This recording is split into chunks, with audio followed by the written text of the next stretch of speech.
Welcome, everybody, to the second episode of Two Dudes and a NES. Hope you guys enjoyed our first episode about Super Mario Brothers. Today, we're going to talk about one of the old classic gems from the 80s, Pac-Man. Here with me today, of course, is the man himself, Michael. Michael. Yeah, I couldn't think. I couldn't think of your name. No, I tell the listeners Michael because I prefer Michael, but for some reason you're a jerk and you always call me Mike. So. Right. Well, yeah, I shortened it and then I just lengthened it out. So anyway, Pac-Man. We're going to talk about Pac-Man today. Hopefully, we got some high scores from you guys. We'll talk about it a little later, and everything Pac-Man related. So. Yeah. Awesome. So, Mike, tell us a little bit about Pac-Man and what the history of Pac-Man. Yeah, sure. Pac-Man actually is the year is 1980. All right, and the arcade is full of laser shooting aliens and all this stuff. And then what was that? I don't know. I guess it was nothing. Did you email Pac-Man and tell him that? Oh shoot! Oh no. Hey, Pac-Man. Yeah, hey. Did you not get the email that we sent you? Yeah. About, we were wanting to cancel after the whole Mario fiasco last week, Pac-Man. Calm down. It's okay. Truly. Man. It's we didn't think a guest was a good idea because the Mario thing kind of blew up in our face. We like you, Pac-Man, but we didn't want you on the show this time. Oh, we still love you. I mean, yeah. Don't get all sad on us. Yeah. Maybe we'll have you on a show some other time. Okay. All right. Well, we'll see you later, Pac-Man. All right. Yeah. Pac-Man would be a good person to have on the episode of like Ghost Hunters. Yeah. Yeah. Would somebody get him on that show? Yeah. You could just give him one of those big nuggets, and he's gonna find those ghosts. He's hungry. Yeah.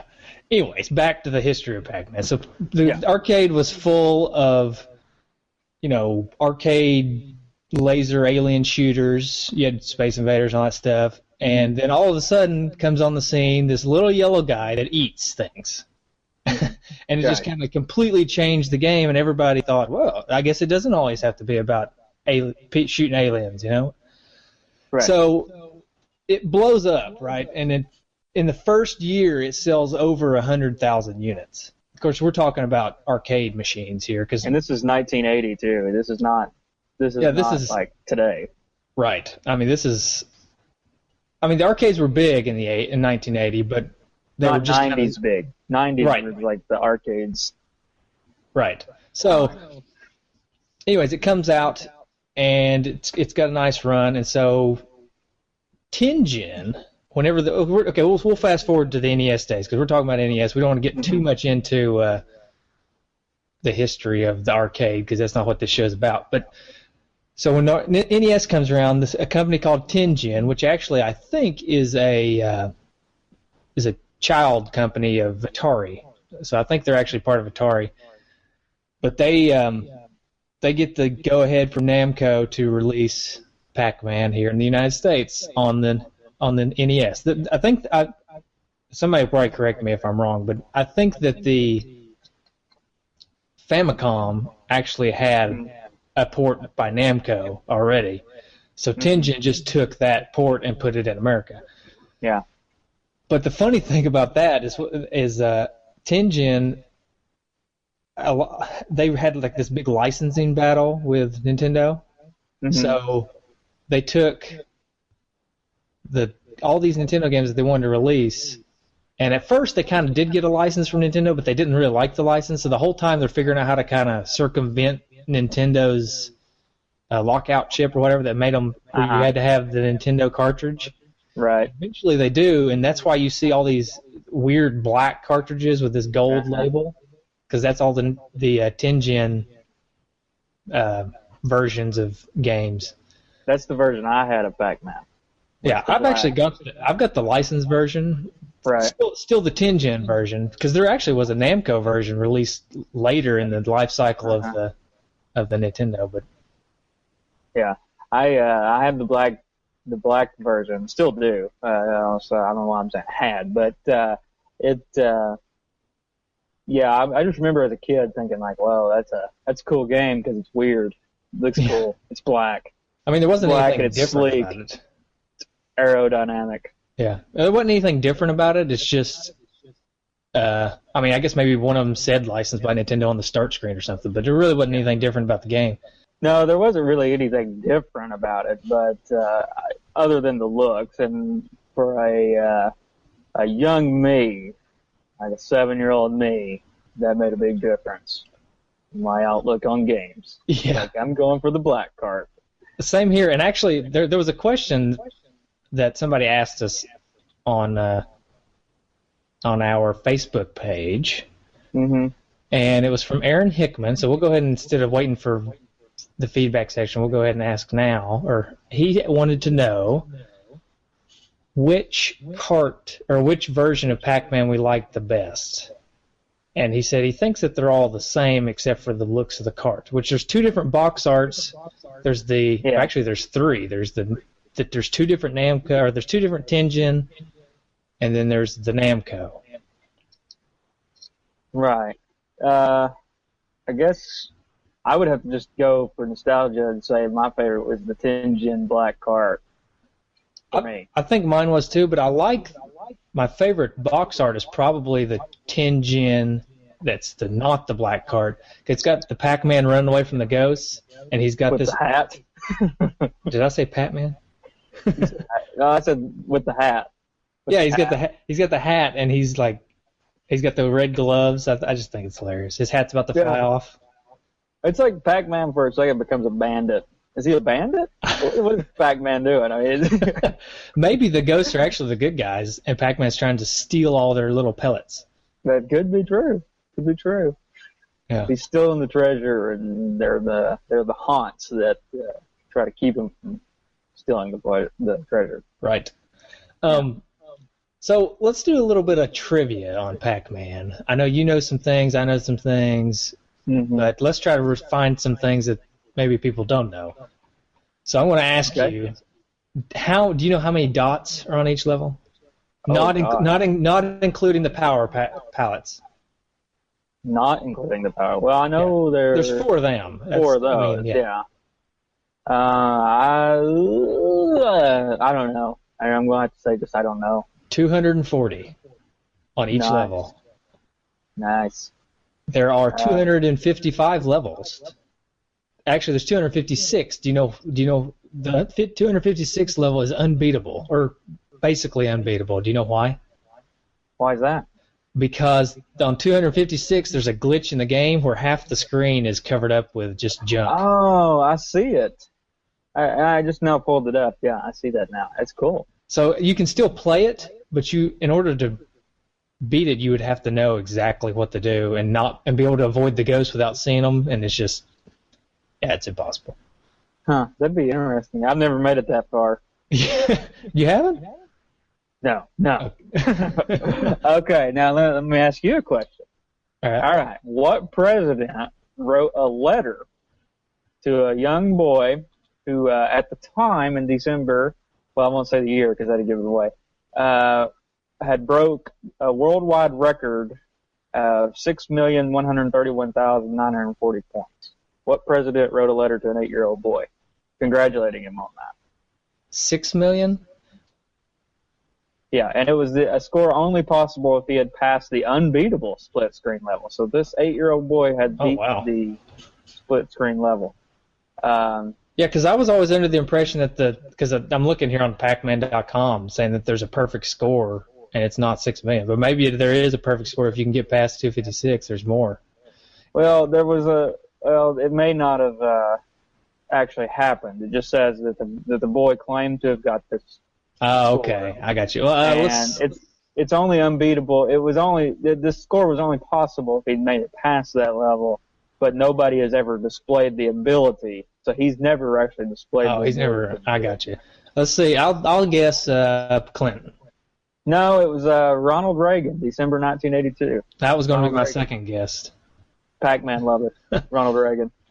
Well, I guess that brings up another thing. The maximum possible score, according to Pac-Man.com, was done by Billy Mitchell. Of course, the infamous Billy Mitchell. It was 3,333,360 points, and that's supposedly the maximum possible score. Do you know how long it took him to get that? Oh gosh, I don't know. 6 hours of straight play. That's awesome. So Billy Mitchell from Hollywood, Florida, actually offered $100,000 in 1999 to anyone who could pass the split screen level before January 1st, 2000. No one claimed the prize. So $100,000. There was another guy who actually got that same perfect score that Billy Mitchell got, and he did it faster than him, but I can't remember his name, and it's not listed here. So. It's David Race of Beaver Creek, Ohio, as the sixth person to achieve the perfect score. His time of 3 hours, 41 minutes, and 22 seconds sets a new record for the fastest time to obtain a perfect score. So it's interesting that the boy, in 1982, he was an 8-year-old boy, Jeffrey R. Yee, claimed to have got this, and then Reagan wrote him a letter. Was like all excited, like sweet, kid's awesome. And everybody's like, wait a minute, man, probably didn't happen. Reagan, did Reagan ask for the letter back? Can I have my letter back? I think Reagan just quit. He's just whatever. He probably sent him another letter. He's like, you liar. How dare you? Sorry, my good name. Oh, man. Okay, so everybody knows the names of the ghosts probably here in America: Blinky, Pinky, Inky, and Clyde. Mm-hmm. But do you know their behaviors? I mean, they all had distinct behaviors. One followed you. Yep. It was a shadow. It's like, that's Blinky. Yep. One was really fast. That would be Speedy, Pinky. Yeah, and Pinky also tried to take a roundabout path to surprise you.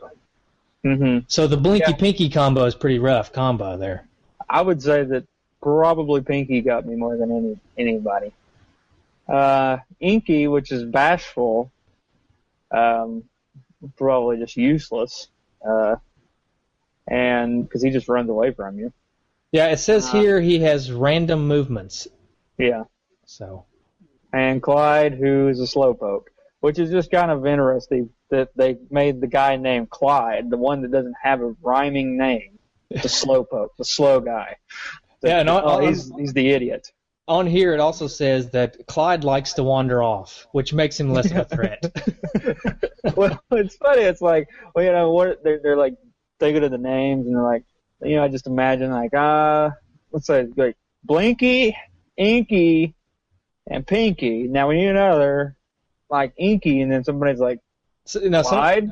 Clyde? First, there's somebody's like, how about Slinky? And they're like, no. Not Slinky. You can't do Slinky. It's copyrighted. There's toy. Yeah. What else? Well, I got a brother named Clyde. Yeah, Clyde will work. Clyde, yeah. But more interesting is the original Pac-Man in Japan. The names, I like the names over there. Of course, I can't pronounce the Japanese names. But... Yeah. They're Chaser, which was Shadow, Ambusher, which is pretty cool for Pinky. But then Inky is named Fickle, and then Clyde, more appropriately, named Stupid. Just stupid. Poor Clyde. Yeah, it's a stupid one. Yeah. Yeah. The funny thing is Pac-Man, that, you know, when it was called Pac-Man. Uh-huh. And so when they brought it over here, you know, obviously you can have something that has a P-U-C-K in front of it. Because you put that in an arcade, any guy with a knife's going to scratch out that part of the P, and then all of a sudden you got a really inappropriate game. Yeah. Yeah. Well, talking about you were going to talk about the original Pac-Man and how it came about and how Japan, like the inventor, like wanted to base it on eating. Yeah. So you were telling me about what was that about he wanted to model the game after eating. Yeah, well, he was. I read that I think he was in some magazine interview or something, and I read, and he said that at the time he saw nothing but laser alien shooters around, and he thought, I want to make a game for women, so I'm going to make it about eating. Well, that's kind of offensive. Interesting. That is offensive, but that brings up another good point. I actually think we can blame Pac-Man for the obesity epidemic in the United States and Japan in general, because they sent this game over here and made us all fat. Yeah, and we had the rise in obesity starting in the 80s, culminating now, and it's all because of Pac-Man. Everybody's like, man, look at that guy go. He's just eating and eating and eating. Maybe I should do that. It's all a part of their plan. Yeah. Kind of Speaking of eating also, do you know where the Japanese term Paku Paku Man or whatever, I think his name was like Paku Paku Man? Yeah. That term actually comes from the Japanese sound for munching. Is that the sound they make when they eat? I guess.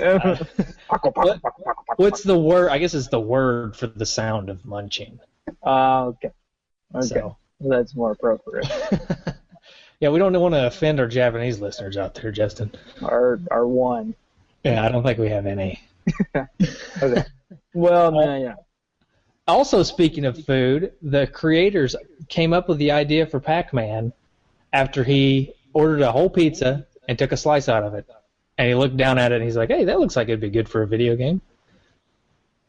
To be back there in those days, it's like, God, it's the simplest thing. Oh, pizza missile base. Can you imagine if the new Call of Duty game or something was like, you know what? Let's put a bad guy in that's a pizza missing a slice. Yeah. I got inspiration from this pizza. It's just round. It goes back to like the whole idea that it's all just fantasy, and today everything's real life. Even the fantasy games like Pac-Man, everything's just real life. Back then, you had a plumber jumping through pipes. You had this circle guy eating dots, getting chased by ghosts. It's definitely a different dynamic back then. A lot of the games back then almost seemed like they were just made on acid trips or something, because they're just so random. Right. Now, Pac-Man. One thing I think about when I think about Pac-Man is pizza places. Seems like every pizza place in the 90s, early 90s, when I was going around as a kid, had a Pac-Man. And it was like the Pac-Man where you sit down as like a table. Yeah, it was a cocktail game. Cocktail game, yeah. Yeah, I think that's what they call them. Yeah, actually, one of the listeners actually commented on that and said that that's what they remembered most, was going to like Pizza Hut and sitting down and playing them there. Greasy handles. Yeah. That's all that amounted to. It's hard to get a high score when your hand keeps slipping off the joystick. Yeah. There's also Pac-Man. Well, for one thing, Pac-Man was rewarded by the Guinness Book of World Records as the most successful coin-operated game. So there's that. Yeah. And then here's something I found really interesting. You know how big, like how large of a file size Pac-Man was? What do I have? Okay, so think about this. The average song, like MP3, is about 4 megabytes, right? Right. And like a 1 minute YouTube clip is about 2 megabytes. Yeah. Okay, well, Pac-Man is, if you know anything about memory and whatnot, Pac-Man's 24 kilobytes. Yeah. The entire game. Which back then it took a whole console to store that massive amount of information. Yeah. So that's interesting. Which you'd think, well, it doesn't really take a lot, Yeah. Come on. I mean, it's the same maze over and over again and stuff. So. Yeah. Speaking of the same maze over and over again, actually, there's this really cool website that you should go to, and everybody should go to if they haven't already, called worldsbiggestpacman.com. And it's you can go there and you can create your own maze, and they put them all together and you can like scroll through these mazes and pick your own maze and you can play all these different mazes. And there's actually like 25,000 or more levels made. There's probably way more than that by now. This is, I don't know the last time they updated this website, but I mean, you can go on there and there's tons of different kinds of mazes. You could spend the rest of your life playing different Pac-Man mazes. It's crazy. Oh, wow. Cool. So a little bit more about Pac-Man. One of my favorite things about Pac-Man was the cutscenes. I loved the cutscenes as a kid. I did too. That was my favorite part. Yeah. My favorite, I think it's the second one, where Pac-Man goes off and the ghost is chasing him, and the ghost gets caught on like a stick, and, like snags his outfit, and he just like stops and looks at it. That was one of my favorites. Shows his leg. It wasn't there one where the ghost chases Pac-Man off the screen, and all of a sudden the ghost comes running back, and Pac-Man's in like a chariot or something chasing him. I think he's just a giant chased him. Well, that's the first one, but there's several cutscenes, I think. Yeah, I don't know. I guess there is one where he's like a chariot. I can't remember them all. Yeah, it just seems like I remember seeing that one at one time. I think I only got to see 3 or 4 because I wasn't very good at the game. And here going back playing again, I think I only saw 3 this last time I played. Yeah. Well, here's another little interesting thing that I read. John Romero. Do you know John Romero? He created Wolfenstein. Oh, yeah, okay. And he actually credited Pac-Man as the game that had the biggest influence on his career. And Wolfenstein 3D was actually similar in level design and featured a Pac-Man level from a first-person perspective. Huh. Yeah, I guess I never thought about that. I guess it would be like that. And Doom, I guess he also created Doom, had a similar emphasis on mazes, power-ups, killing monsters, and reaching the next level. So John Romero created those games thinking about Pac-Man. Well, that's cool. Yeah. So back on the cutscenes, one more thing. It says that it was frequently credited as the first game to feature cutscenes in the form of brief comical interludes about Pac-Man and the ghosts chasing each other around during those interludes. Though Space Invaders Part 2 employed a similar technique that same year. So we have Pac-Man to thank for all those hour-long cutscenes on Metal Gear Solid then, right? Exactly. Yeah. Exactly. Thank you, Pac-Man. And he was, like I said, comic relief. Nothing, when you're nervous and you're sweaty and you're like, you just got chased by a ghost and you're terrified, and you go back and you get to just relax for a second and watch a little comedy. Pac-Man chasing a ghost. That's cool. I guess we should probably start talking. I had a feeling we wouldn't talk much about the actual NES version because, I mean, it's just basically a direct port of the arcade, so it's not that big of a deal that we didn't really talk too much about the NES version. But I guess we should talk about us playing it. I mean, did you play it any this week? Yeah, I played it a little bit this week, I'm not very good at Pac-Man, to be honest with you. Pac-Man's kind of an Achilles heel for me, and so I don't really get very far. Yeah, I played it some this week. I don't remember what scores I used to get back. This is probably the first time I've played it in a really long time. I played some Miss Pac-Man recently, but it's probably been 10 years since I played Pac-Man, and I played it this week. And I feel like I got a pretty good score, but I imagine I probably got way better scores when I was a kid. Because I didn't make it very far. I got a decent score because I was able to eat all the ghosts almost every time. Because that's how you get all the points. Speaking of Miss Pac-Man, wasn't it like the same game, but Pac-Man has a bow on his head? Well, I guess. if Miss Pac-Man was actually a hack of the original Pac-Man game. Some company was famous at the time for going in and hacking the games, changing them, and actually gotten a couple lawsuits. But Miss Pac-Man, they just took Pac-Man and hacked it and added a bow and added. Eventually, it ended up with different mazes and like fruit that actually moved around the maze, and it was a little bit faster. But originally, it was just a hack of Pac-Man. Cool. Didn't know that. A lot of people prefer Miss Pac-Man over Pac-Man, but maybe I'm just a sexist. I like Pac-Man better. I don't. Yeah, like I said, I don't really think there's a difference. I mean, is there? Is there any difference just a than little the bit. The maze is different. I think there's multiple mazes, at least 2 or 3 mazes, and there's a bow. Yeah. So I honestly I don't think I've ever played Miss Pac-Man. well, you should. You may join the Miss Pac-Man camp. Nope. It's almost like a sequel to Pac-Man. Yeah. And actually, I think Midway America was waiting desperately for a sequel to come out from Japan, and that's why Miss Pac-Man kind of started up, because they saw those people doing the hacks and they're like, oh, okay, yeah, let's do that. We need a Pac-Man. We need a Pac-Man too. Yeah. Oh, the sequels. Yeah. We won't get into the sequels. There is another Pac-Man game that came out on the NES called Pac-Mania that we may get into at a much later show if we continue doing this for years to come. I don't really want to play Pac-Mania right now, but no. So let's talk scores.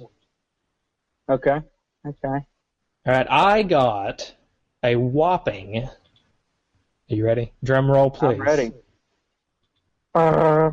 Okay. 42,440. Awesome. I was really close to that 3 million score. That perfect score. You almost got it. So close. Just a few figures off. Yeah. So did you get a score? I don't have a score, but it was. I win again. You did, because if I did have a score, it probably wasn't close to that. Like I said, I'm not good at Pac-Man. So. Okay. Yeah. So I'll give you Pac-Man. Okay. I mean, I was only just what is that? 4 or 5 orders of magnitude below the perfect score. So I feel like I'm pretty good.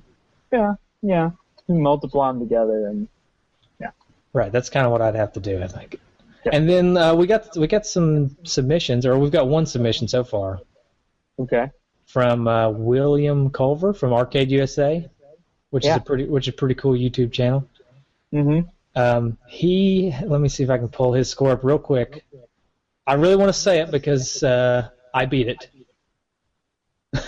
Just kidding. Ah, well. Take that, William. Yeah, in your face. Let's see. I don't know. It's 37 something. It's going to take me forever to pull it up. Well, sorry, William. We wanted to give you the credit of being beat by Mike, but it was 37 something, or maybe it was 39 something. It was really close to mine, just not quite there. Yeah. So good try, William, and try again and beat it. This doesn't have to be the end. No, yeah, keep People going. can continue to attempt my weak high score of 42,000. Keep playing Pac-Man. Yeah, and of course keep playing Pac-Man. Yeah. So I guess that'll pretty much wrap it up. Unless you want to do a couple more feedbacks real quick? We got a few minutes. We can we can squeeze in a few feedbacks here. Let's see. Well, let's see here. I'll pull up the Retro Junkies. You pull up our page if there's anything on our All right. I think we had. Okay, we already talked about Aaron Hickman's question about which one you liked better. So that's pretty much all we had on the Facebook page, I believe. Okay, well, we've only got like 40-something likes right now, so there's not really a whole lot of... We're still getting out there. But we got a lot of listens from iTunes. So if you guys are listening, hop on the Facebook page, give us a like, and share us, too. Please do. That'd be great. And if you want to, write us a review on iTunes. That'd be good, too. Only good reviews. Yeah, we actually got a 1-star. I'm not sure where that came from, but thank you, whoever did that. I'm sure you're still listening, but thank you for 1 star. Yeah. I'm just kidding. Honest, we like honesty. So if you really think we're a 1 star, by all means, give us a 1 star. You know what though? I think that 1 star. You know what I think the 1 star was? Mario. It probably was. Jerk. We're probably going to get another 1 star Pac-Man now. Yeah. Or John. John, if you know John from the Retro Thought Pod, he's probably jealous. He's jealous throwing a 1 star on there. Okay, here we go. Okay, Rob from the Retro Junkies said, "Sweet, absolutely port. I emulated it once, and ever since I've been trying to get my hands on the card at the local gaming stores. So he doesn't have it for NES, but he'd like to get it. I don't blame you. Rob. It's a good game." I saw it on eBay. It was like really expensive. Really? Yeah. Well, mine's from my childhood, but yeah, I think I've seen them go for like $5. I don't know. I guess it depends on which one you're getting. Maybe like the Namco one's really rare or something. I think that's the one I saw. I think the Namco was going for like $80. Wow. Yeah, so maybe it's the Namco that's really rare. Just get the Tengen. It's the same game. Yeah. And if you can, get the black card because it's cooler. It's not about collectibles. It's about playing the game. Yeah. Okay, let's see. Scott Murphy says, "I played the infamous 2600 version," which we won't even get into that, but if you played the one on Atari's 2600, it's terrible. It's like ranked on a lot of websites as one of the top 3 worst Atari 2600 games. Really? Yeah, it's pretty bad. Let's see. Eric Mercado says, "Ah, yes, Pac-Man during the days when he wore a hat." All right. Let's see. Eric Griffin says, "Playing Pac-Man on the tabletop in pizza restaurants in the 80s. What fun times." Mm-hmm. Dennis Kumaki says, "I only played the one on the Atari. Yeah, that's. And Dennis, then you're doing yourself a disservice. You need to play it on the NES. Yeah, the NES is good. Let's see, and Bill oh man, Bill, I'm going to destroy your name. Bill Szynski. He's the one that he also brought up that there was 2 versions for the NES, the Namco and the Tengen, and he also says that he had in his collection both the Tengen Pac-Mans and the Namco. Looks like. Oh. And the Tengen Miss Pac-Man, so he had quite the collection. So that's impressive. Awesome. Yeah. All right, well, that pretty much wraps this up. Let's wrap it up. Next week, we're going to give you a few hints throughout the week what we're going to be doing next week. I think a lot of fans out there are going to be excited about this one. Hopefully you've been excited about the past, too. Yeah. Or maybe you're like, well, finally they're going to talk about a good game. Yeah. And maybe they'll be like, some people are thinking, I really wish it quit with this guest spot thing. It's really silly. It's continuing on. I like it. Okay. All right. So here comes the song. All right. See you guys next week.